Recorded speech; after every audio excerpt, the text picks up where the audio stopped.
Assalamualaikum warahmatullahi wabarakatuh.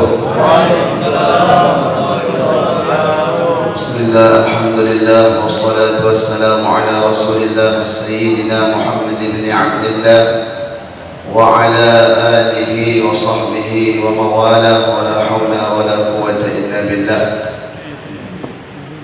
Hadratul mukarramin wal muhtaramin yang kami muliakan, para orang tua kami, kemudian yang kami hormati teman-teman kami semua yang hadir dalam majlis ini. Alhamdulillah, kita bersyukur kepada Allah bahwasanya Allah Subhanahu wa taala jika sayang kepada seorang hamba, maka Allah akan fahamkan dia kepada agama. Tanda seseorang ini dicintai oleh Allah, maka Allah Subhanahu wa taala akan keluarkan dia dari kejahilan menuju cahaya ilmu, menuju cahaya ma'rifat kepada Allah Subhanahu wa taala. Dan rasakan dalam hati malam ini, kita ini semua sedang dipilih oleh Allah, kita sedang diberi kemuliaan oleh Allah, yang mana Allah berjanji orang yang melangkahkan kakinya menuju majlis ilmu dimudahkan langkah kakinya menuju surganya Allah. Jadi pilihan. Dan orang yang meringankan kakinya menuju majlis ilmu, setiap langkah-langkahnya dia dihitung sedang fi sabilillah. Jadi luar biasa kemuliaan-kemuliaan yang Allah sediakan bagi orang-orang yang mencari ilmu. Bahkan Allah Subhanahu wa taala punya hamba-hamba makhluk ciptaannya semua juga ikut mendoakan. Para malaikat pun ikut ambil andil. Wa innal malaikata la tad'u ajnihataha li talibil ilmi radan bima yasna. Semua malaikat. Wa innal malaikata jamak. Kalau satu malaikat malakun, kalau dua malaikat malakani, kalau banyak malaikat malaika. Wa innal malaika, bukan satu malaikat, banyak malaikat. La tadau ajnihataha, siap membentangkan sayapnya di talibil ilmi, bagi orang yang mau cari ilmu, ridwan bima yasna, karena senang cinta kepada orang yang berbuat di dalam hal mencari ilmu. Maka di dalam masjid ini, di samping ada masyarakat kampung, juga di dalam masjid ini ada santri-santri. Dalam hati santri, mantapkan kita semua, kita ini pilihan, kita ini sedang diberi kemuliaan oleh Allah. Cinta kepada ilmu maknanya kita mau diberi kemuliaan kepada ilmu oleh Allah Subhanahu wa taala. Dan malam hari ini sengaja saya bawakan kitab untuk kajian fikih yang mudah-mudahan bermanfaat buat untuk di masyarakat, untuk kehidupan kita sehari-hari. Karena memang di dalam fikih ini akan dibahas berkenaan tentang ibadah yang sehari-hari kita jumpa di masyarakat. Sebelum kita memulai kajian untuk tahun ini, tahun 2021 ini, kita sama-sama tawasul, kita doakan para alim ulama kita yang telah bermujahadah, bersusah payah, mereka menyiapkan barang jadi. Jadi fikih ini sebenarnya adalah, kalau ibaratkan makanan, seperti makanan siap saji, sudah siap tinggal dimakan. Kita ini kan bukan ahlinya, kita bukan ahli tafsir, kita bukan ahli hadis, yang mana kalau kita mau cari hukum sendiri, kita perlu pengorbanan yang lama. Seperti Imam Syafi'i, sudah orang Arab, mondok 40 tahun. Berapa? Cari ilmu 40. Padahal Imam Syafi'i lah orang Arab, asli orang Arab, masih mencari ilmu bukan setahun, bukan 2 tahun, bukan 10 tahun, 40 tahun. Bayangkan. Nah, kalau hari ini kita tinggal menikmati makanan siap saji. Imam Syafi'i dan murid-murid beliau menampilkan hukum-hukum yang mana mereka supaya kita tinggal baca, dengarkan, kemudian kita bisa amalkan. Insyaallah ya. Kita akan gaji insyaallah mulai malam ini dan seterusnya pas di atas saya fikih. Kita akan gaji kitab Fathul Mu'in.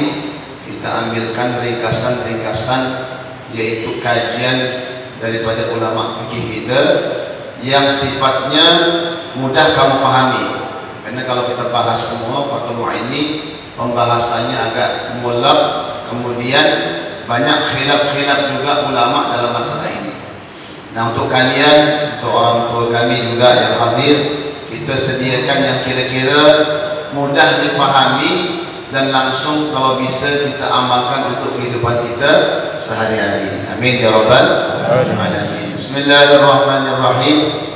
Sampai jam berapa ni? Jadi dia menyediakan waktu juga untuk nanti jam 9 ya?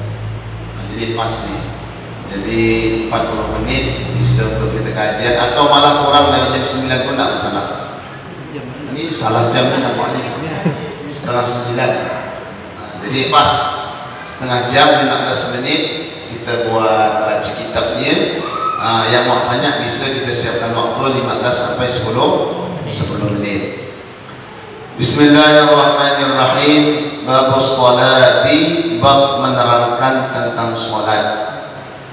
Di awal bab masalah kitab Fathul Mu'in ini beliau yaitu mulai tentang bab sholat, tapi nanti ke dalam-dalamnya kita akan dijelaskan tentang yaitu bab toharahnya juga. Allah berfirman, hafizu 'alas salawati was salatil wusta wa qumu lillahi qanitin. Hafizu 'alas salawati, jagalah oleh kalian kata Allah atas salat. Ada berapa salat yang disuruh jaga? 5 kali dalam sehari semalam. Was salatil wusta, dan salat pertengahan. Salat wusta ini ulama menafsirkan yaitu adalah salat asar. Karena asar ni salat tengah berat-beratnya jangan. Kerja tengah tanggung-tanggung, hidup tengah nyaman-nyamannya. Jarang orang mampu sholat asar berjamaah ke masjid. Yang kerja tengah tanggung-tanggungnya kerja, yang hidup tengah nyaman-nyamannya tidur. Karena asar sini kan tepat waktu. Begitu jam 3 azan. Kalau orang seandainya tidur jam setengah 2 atau jam 1, kalau memang orang suka tidur balik. Tapi orang yang tidurnya tidak terlalu banyak, pas mah 1 jam tidur siang pun cukup. Masya Allah, ringkasnya setelah Allah mengatakan jagalah sholat 5 waktu dan sholat yang di pertengahan, maksudnya sholat asar, bukan maknanya sholat lain tak dijaga. Tetap seluruh sholat itu penting. Bahkan kata Nabi, sholat itu seperti kepala pada badan. Penting tak itu berarti? Manusia tak punya tangan masih wajar-wajar mah. Kalau bertamu tempat kita, assalamualaikum, waalaikumsalam, tak bertangan, so masuk kelas. Assalamualaikum, waalaikumsalam, ini dia tak berkaki, so masuk tak? Masuk kelas. Assalamualaikum, waalaikumsalam, buka pintu malam ini tak berkepala. Ada serta lari bisa di tempat.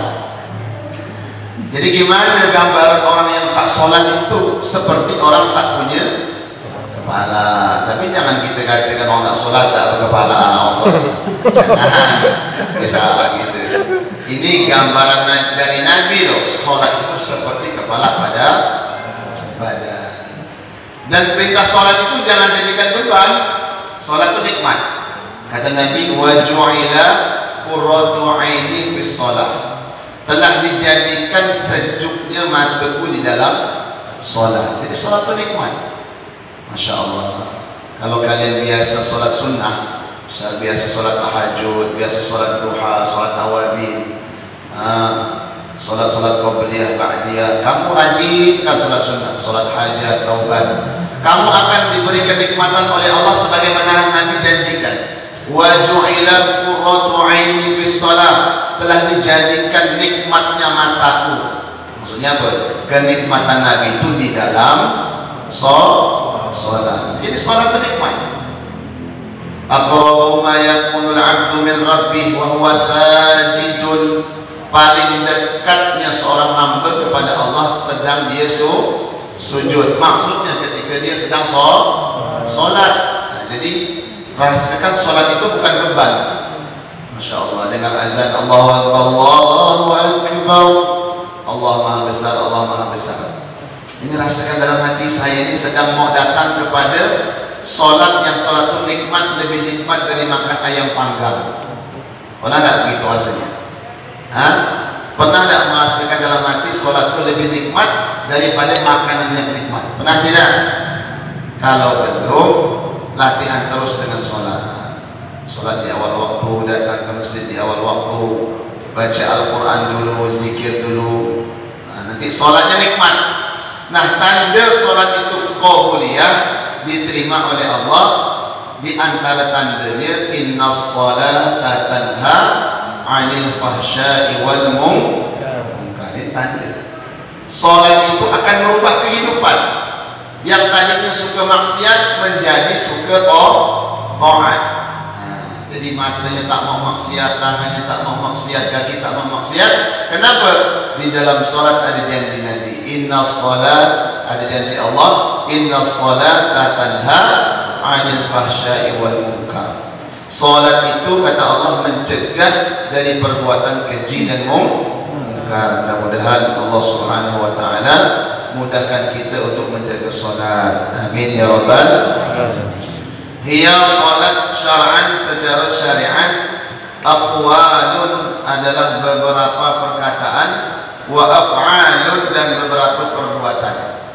Jadi yang nama salat itu dua ini saja. Ada ucapan, ada perbuatan. Kalau orang tua kita, orang kampung bilang, yaitu rukun qauli dan rukun fi'li. Dua itu saja. Kapan kita menggunakan rukun qauli? Yaitu dimulai dari takbiratul ihram. Gimana takbiratul ihram? Allahu Akbar. Sanggap orang tidak pakai takbir Allahu Akbar? Atau diganti? Takbiratul ihram ini sebenarnya tidak perlu pakai ini, ya. Karena saya suruh dekat. Jadi yang pertama adalah aqwalun, perkataan-perkataan. Berarti mencakup perkataan itu adalah rukun qauli, termasuk takbiratul ihram. Allahu Akbar. Itu ucapan. Maka itu harus diucapkan, tidak boleh bisik-bisik. Dalam hati cukup. Sah tidak salatnya?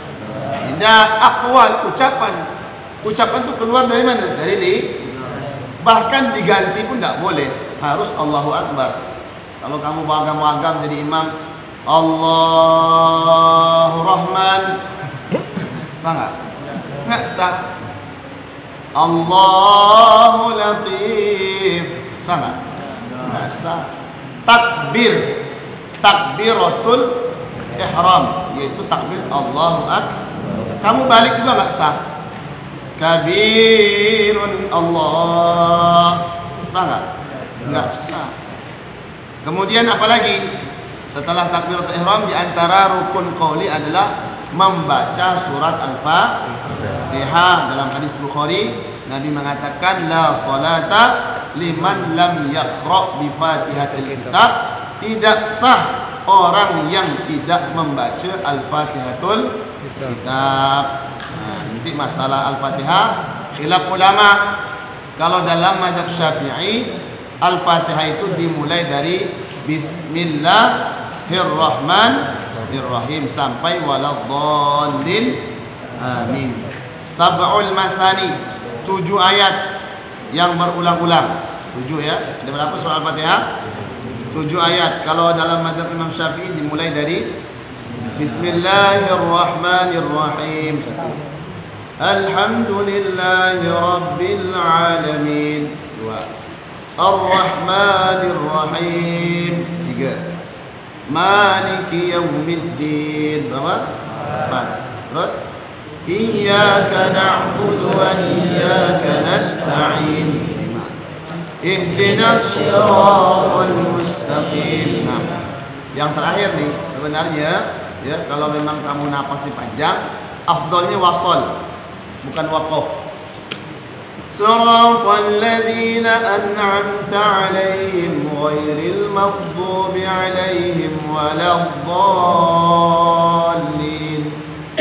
7. Jadi wasal itu dalam mazhab Syafi'i. Nanti Imam Abu Hanifah, Imam Malik beda lagi.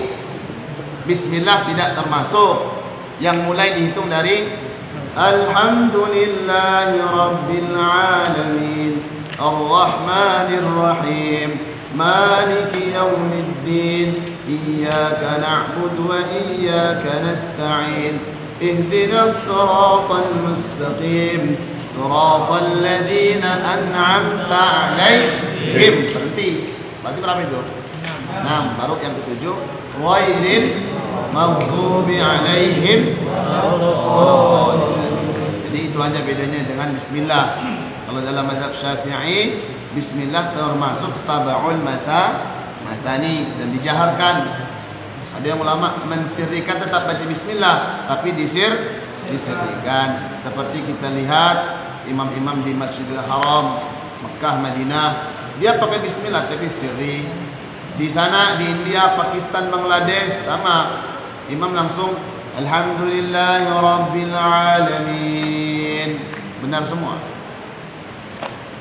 Kemudian bukan hanya aqwal saja, banyak lagi yang kita akan jelaskan nanti di solat.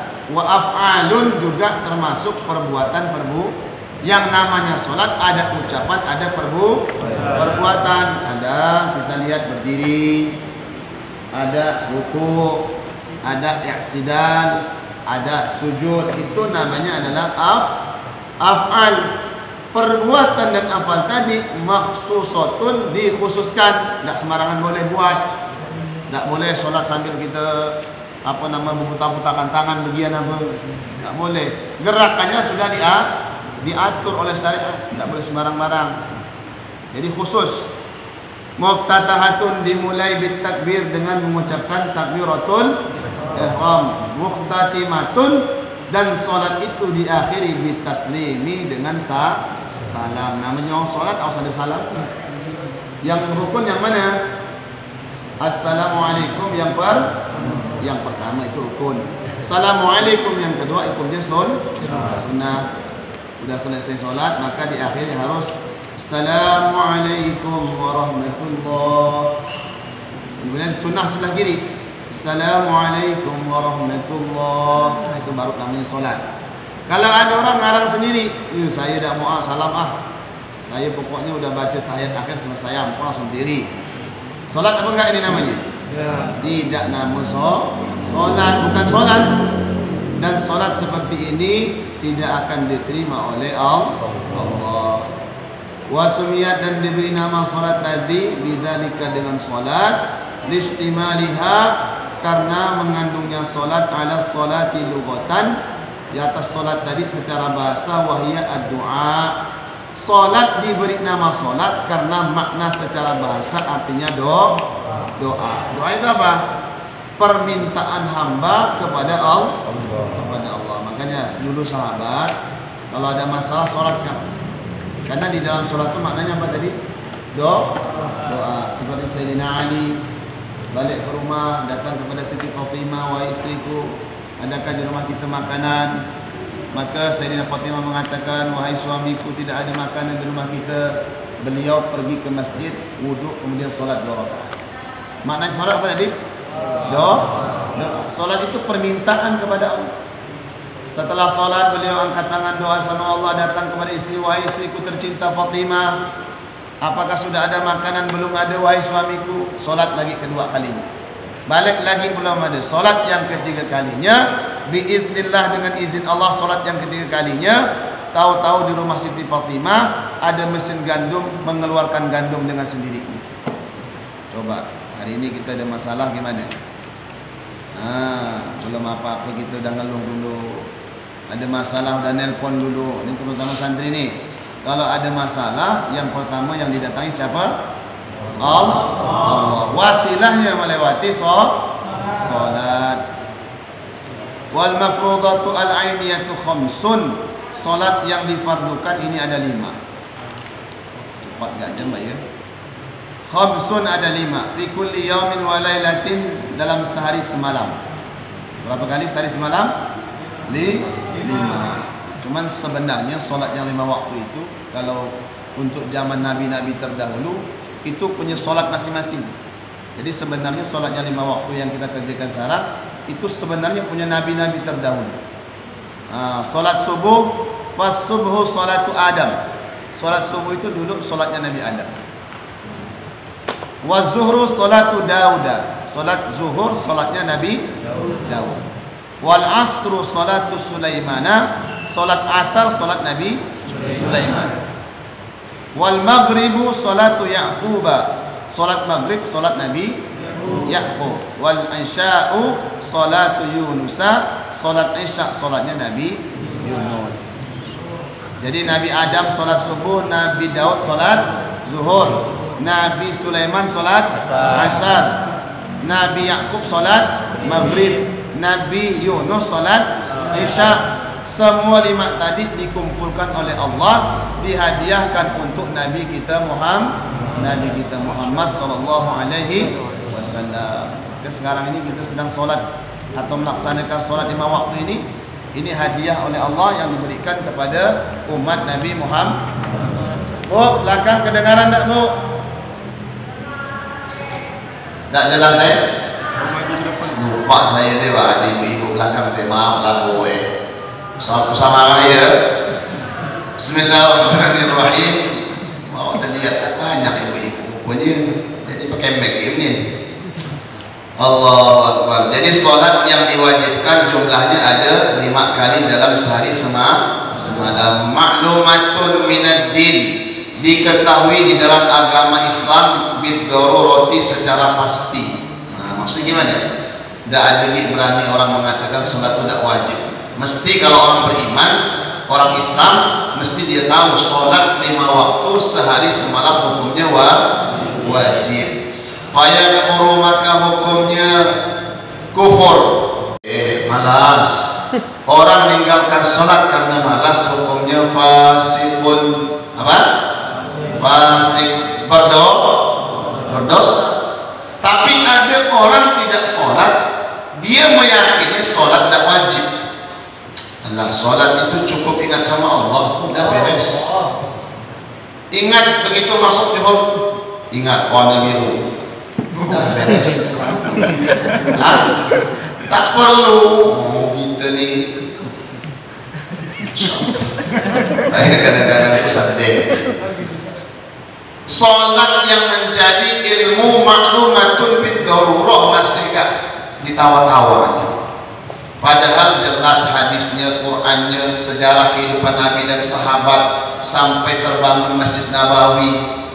Nabi kenapa bangun Masjid Nabawi? Sekarang buktinya ada sampai sekarang. Karena Nabi mengajak sahabat sholat 5 waktu di dalam masjid.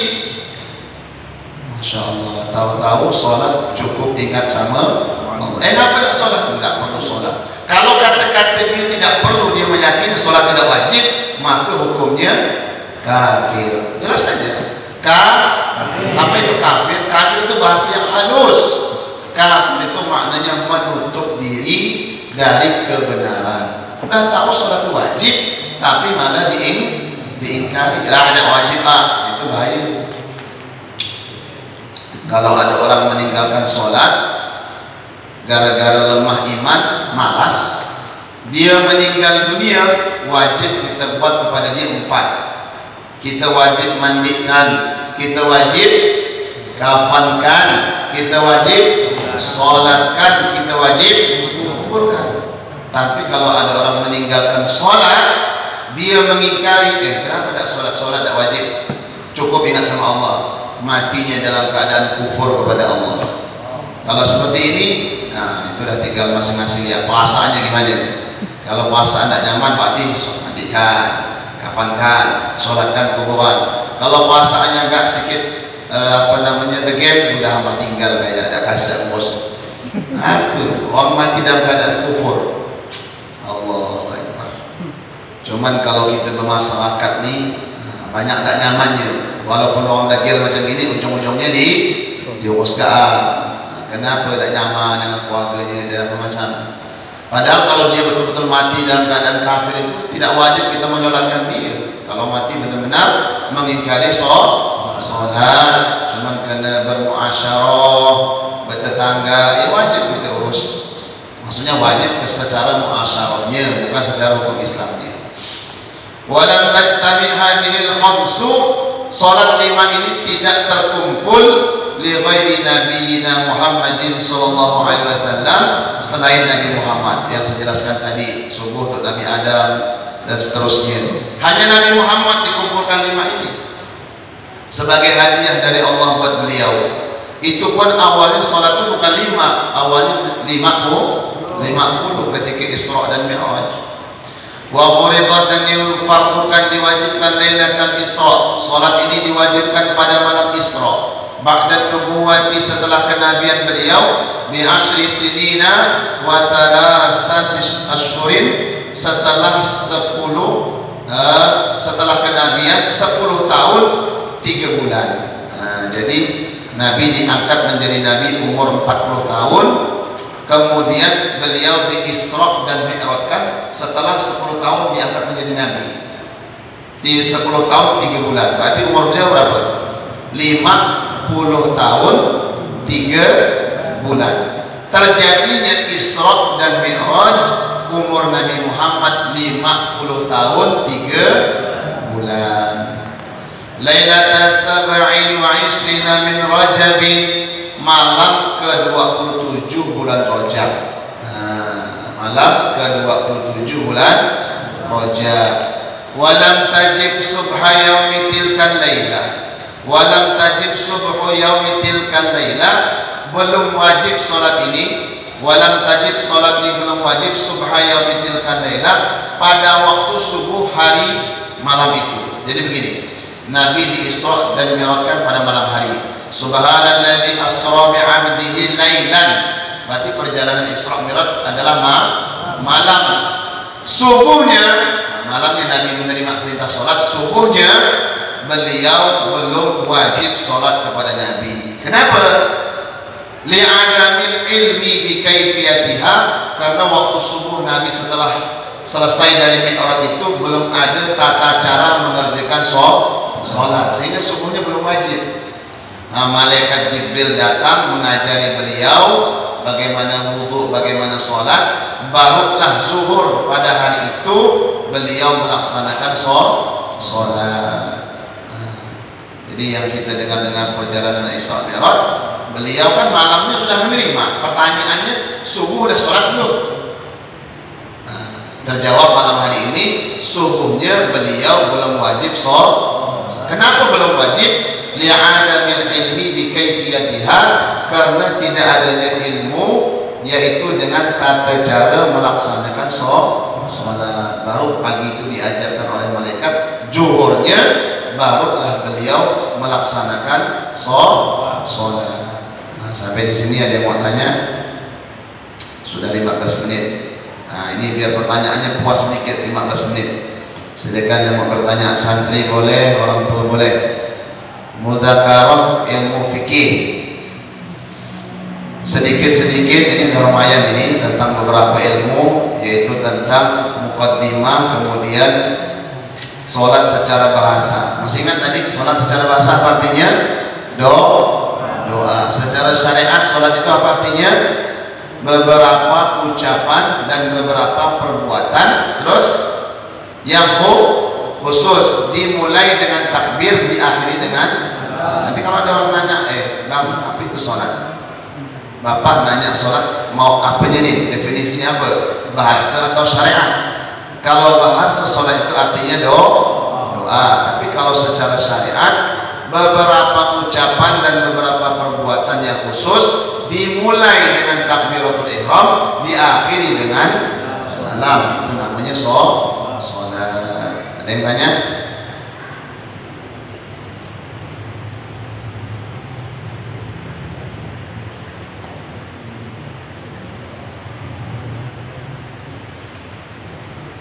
Saya tambahkan dikit. Innama tajibu, hanyalah wajib al-maktubatu, salat 5 waktu, as-salawatul khamsu, salat 5 waktu, ala kulli muslimin mukallafin, atas setiap orang Islam yang mukallaf. Maksudnya ay balighin akilin, yang baligh dan akil. Masih ingat dulu apa maknanya baligh? Balagha yablughu, baligh, telah sampai. Baligh, apa artinya baligh? Yaitu orang yang telah sampai pada batas kewajiban melaksanakan perintah Allah, yaitu diantaranya sholat. Kalau laki-laki berapa balighnya? Umumnya, yang pernah jadi laki-laki, ditanya, kamu balighnya berapa? Yang laki-laki berapa? Umumnya, ada yang 13 tahun, 14 tahun, 15 tahun. Bisa baliknya laki-laki itu dengan mimpi basah. Satu, ayo. Yang mimpi basah ada yang umur 13 tahun ada. Coba yang 14 tahun di sini angkat tangan. Yang sudah pernah mimpi basah angkat tangan. Yang muda-muda ya sana. Umur berapa mimpi basah? Lupa. Yang kira dekat-dekat waktunya, ingat-ingatnya. 14 tahun, 15 tahun bisa dengan mimpi basah tadi atau dengan umumnya 15 tahun. Kalau perempuan dengan haid 9 tahun itu. Nah, ini baligh akil, tentunya kewajiban sholat harus orang yang punya akal. Dzakarin laki-laki, atau ghairihi atau selain laki-laki. Tahirin suci, fala tajibu, maka sholat tidak wajib ala kafirin asliyin, orang kafir yang memang asli kafir, nggak wajib. Berarti kebalikannya, kalau ada orang yang murtad, wajib nggak sholat ke atasnya? Taklif bapaknya wajib. Maka kalau ada orang murtad dari Islam, 1 tahun dia murtad, 1 tahun itu wajib dia mengqadha sholatnya, wajib mengqadha. Tapi kalau orang kafir asli, dari kecil, tahu-tahu umur 50 tahun dia masuk Islam, mengucapkan 2 kalimat syahadat, pertanyaannya wajib nggak dia mengqadha sholat sepanjang-panjang hidupnya? Tidak, karena kafir asli, memang dia tidak ada kewajiban melaksanakan sholat. Berbeda dengan orang yang umur 20 tahun Islam, tahu-tahu umur 21 nauzubillah murtad, umur 22 kemudian dia masuk Islam lagi, 1 tahun wajib bagi dia mengqadha sholat. Nah, makanya yang tidak wajib sholat tadi itu siapa? Pertama adalah orang yang kafir yang kedua wasabiyin, anak kecil yang belum balik, belum akil tadi. Wa majnunin, yang ketiga adalah orang yang gila. Nah, jangan orang gila berjalan di tepi jalan tidak naik masjid. Nah, dia tidak wajib melaksanakan sholat. Masya Allah. Wa mughma alaihi, orang kena penyakit ayan.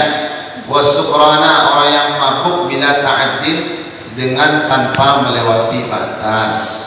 Jadi mabuknya mungkin habis minum obat atau mabuk. Nah, kalau ada pun orang yang mabuknya melewati batas, sengaja mabuk, maka wajib sholat ke atas dia. Li'adami taklifihim, karena tidak adanya kewajiban ke atas mereka. Orang gila, anak kecil, kafir asli, ini tidak ada memang taklif, tidak ada kewajiban kepada mereka. Wala ala haidin, juga nggak wajib atas perempuan yang sedang haid, wa nufasaa, dan perempuan-perempuan yang nifas, li'adami sihhatiha, karena tidak sahnya mereka, minhuma, karena tidak sahnya sholat, minhuma, dari orang yang haid dan orang yang nifas. Jadi ada perempuan, adik perempuan kamu atau ibu kamu sedang haid, sedang nifas, maka sholat tidak wajib ke atas mereka. Kenapa tidak wajib ke atas mereka? Karena mereka dalam keadaan, yaitu dalam keadaan berhadas, dan tidak sah sholat mereka.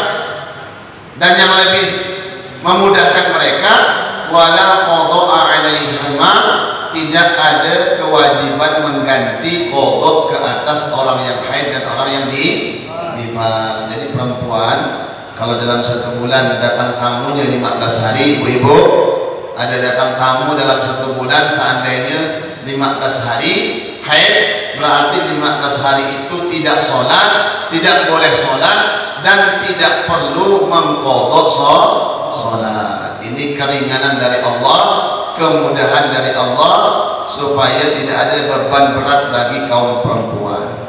Jangan laki-laki jangan ikut. Mau ikut gak? Libo gak? Mau ke masjid tak mau sholat. Macam perempuan kami. Laki-laki tidak ada haid, tidak ada nifas. Berarti seumur hidupnya laki-laki yang balik yang akal wajib melaksanakan sholat. Nah, sampai sini ada yang tanya, silakan. Ya.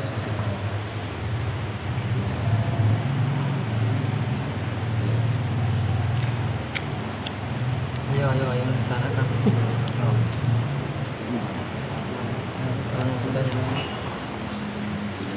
Kalau menurut pemahaman saya, seperti saudara kita dari Muhammadiyah, sebenarnya amalan mereka itu banyak mengikuti amalan mazhab Imam Abu Hanifah atau Imam Ahmad bin Hanbal. Mereka tidak pakai kunut. Ya tidak masalah, tidak pakai kunut tidak masalah. Cuman kalau ditanya apakah mereka bermadzhab Syafi'i, kalau kita lihat amalia mereka lebih condong, lebih kuat mengikuti mazhab Imam Ahmad bin Hanbal. Tapi kalau mereka mengaku mazhab Syafi'i ya nggak apa-apa, nggak apa-apa. Itu akuan mereka, walaupun secara amalia ada beberapa yang kurang mencocoki kebiasaan umumnya orang yang bermadzhab Imam Syafi'i. Seperti kunut itu kan kalau dalam mazhab Syafi'i sunnah muakkadah. Apa hukumnya? Sunnah muakkadah, sunnah yang kuat. Sampai-sampai Imam Syafi'i yaitu berfatwa dalam kitab-kitab fikih dan murid-murid beliau, orang yang meninggalkan kunut walaupun itu sunnah maka disunnahkan sujud sahwi. Gimana sujud sahwi bang? Kapan pelaksanaan sujud sahwi? Di akhir rakaat, setelah baca tahiyat selesai baru kita sujud. Gimana doanya sujud sahwi? Subhanalladzi la yanamu wa la yashu. Maksudnya Allah la yanamu yang tidak tidur, wa la yashu dan tidak lupa. Kita ini banyak lupanya. Yang sempurna hanyalah Allah. Maka dalam mazhab Syafi'i orang meninggalkan kunut sunnah sujud sahwi. Tapi kalau saudara kita dari kalangan Muhammadiyah, kalangan Wahabi, Salafi, atau yang mazhab yang lain, memang mereka tak pakai kunut. Berarti kalau mereka ngaku ikut mazhab Syafi'i, ya perlu dipertanyakan keikutannya gitu. Kalau mereka sungguh-sungguh mau ikut mazhab Syafi'i, ya mesti mereka kunut seperti itu. Kalau masalah zikir jahar, memang zikir jahar dalam mazhab Syafi'i sendiri pun yang lebih kuat mengatakan zikir itu habis sholat itu sirri. Jangan salahkan kalau ada orang mengatakan bahwa mazhab Syafi'i itu benarnya zikirnya itu sirri, memang benar. Dalam kitab Fathul Mu'in ini di sini dijelaskan zikir jahar itu diajarkan, sengaja dijaharkan untuk mengajari anak-anak yang belum paham zikir. Kata Imam Syafi'i, kalau semuanya sudah bisa zikir, yang afdal itu sirri daripada jahar. Cuman karena ini menjadi umumnya amalan dari masyarakat kita, tidak apa kita jaharkan dalam berzikir, supaya yang anak-anak baru latihan sholat bisa latihan zikir jahar. Jadi kan tidak putus-putus, orang sholat ini tidak putus-putus. Tiap hari ada aja orang yang baru belajar sholat. Maka niat kita zikir jahar supaya yang tidak tahu tetap bisa mengetahui zikir. Ada yang tanya lagi?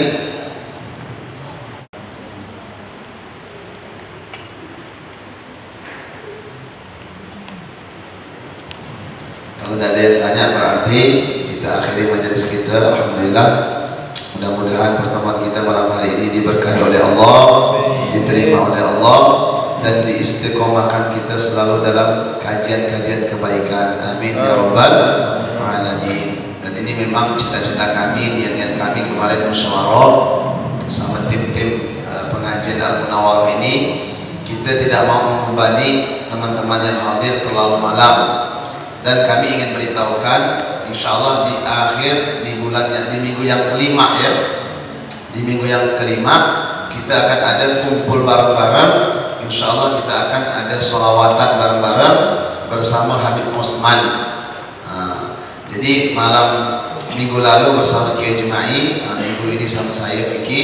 insyaallah minggu depan sama Kiai Jema'i, minggu depannya lagi fikih, minggu kelimanya kita ngumpul yaitu untuk sama-sama bersolawat, khusus solawatan. Jadi sehingga memang kajian ini niatnya tidak terlalu malam selesainya. Nah, jadi memang paslah jam 9 sehingga kawan-kawan yang capek atau orang tua kami yang capek bisa beristirahat awal dan bisa istiqomah dalam pengajian. Insyaallah ya.